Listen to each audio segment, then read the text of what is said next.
Hey everybody, Tony D and Little Joan here with a screenwriter's rant on The Duke, a new movie with Helen Mirren. It's a heist movie, but very cute. Very cute. Smash like and subscribe. Thank you for smash liking and subscribing. Please check out my books, links in the description over at Amazon.com, and absolutely check out our other videos. There are 2 other videos on Bitchute and Rumble. You got to get over on Rumble, especially because now Trump's on Rumble. It's blowing up. It's going to be the new YouTube. One of these things is going to be the new YouTube. So get on it now and check out the exclusive videos there. Now, the Duke. Who is the Duke? Well, he's a little old guy in little old England who steals a famous painting of a duke. And that's who the Duke is.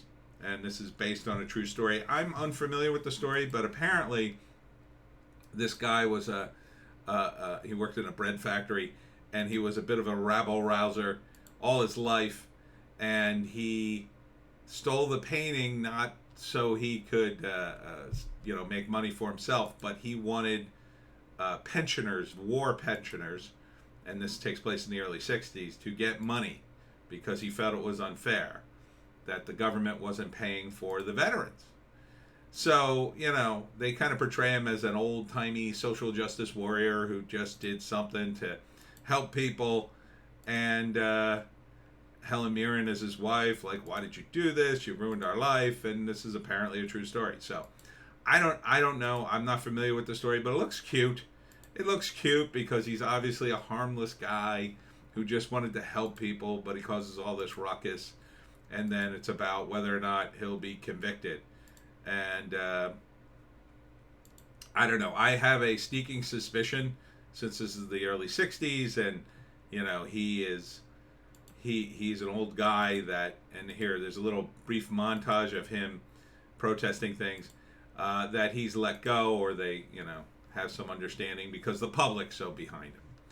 And possibly this is an exaggeration of what actually happened. I don't know. Let's see the credits here. Screenplay by Richard Bean and Clive Coleman, directed by Roger Mitchell. So you could see that it's very English cast there. You can see all the names. They're very English. Jim Broadbent, I think, is the main character, and Helen Mirren is his wife. I don't recognize any of the other names, but really just recognize Helen Mirren, of course. So, yeah, it looks cute. I mean, this looks like a nice, cute art house movie.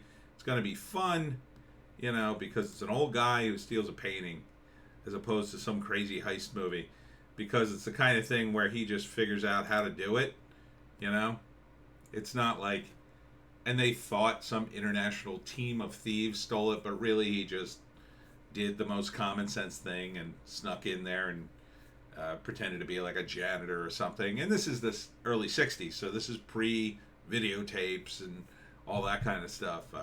At best, they might have had like a motion sensor or something, a primitive one that you could have easily avoided.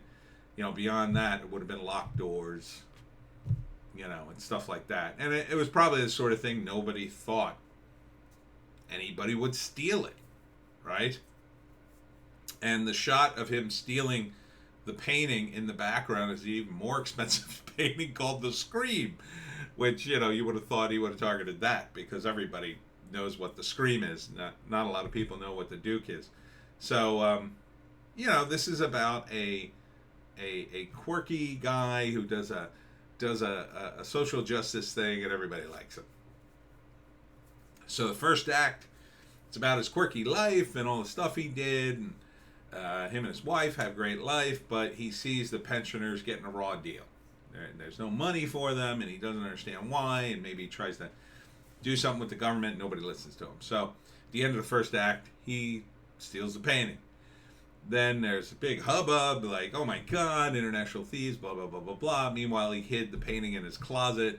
His wife finds it, and it's all about the disruption to his life, and, his wife saying, why'd you do this? And then, his friends like, oh, you're a great guy, or whatever.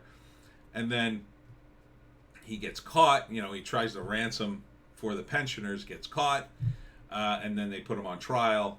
And then the third act mostly is probably about the trial, in which case he I don't know if he gets off, or I haven't read the true story, so either he gets off or probably, I imagine, some sort of probation, kind of thing, some sort of special circumstances, because the tone of the movie is very light, very like happy. So you wouldn't want to end it on a downer ending, like, well, he went to jail for 10 years and died in prison. Like, you're going to tell what happened to the real guy. So you'd want to be, positive. So you wouldn't even do the movie if that were the case, right? You wouldn't do a movie about a guy and then lie and say, oh no, he went on to live a happy, full life, and everybody patted him on the back, when really, the true life story is he went to jail and died in prison. So that's the ending I predict. So it looks like a fun, quirky movie. It's a period piece. I'd go see it. This is a good date movie because, it's positive. You come out of the theater, oh, that was cute, right? Let's go get a coffee and, talk about the movie or whatever. That's what I do after I come out of a movie. So it looks fun. I would see this movie. Yeah, I think it would be a nice we need more comedies. This isn't quite a comedy. It's more like a light movie with some amusing moments in it. Hopefully it's not too heavy-handed in its messaging about social justice or whatever. But I think overall it seems to be a very positive movie. And that's it for me and Little Joan. Check us out on Bitchute and Rumble, and we'll see you tomorrow.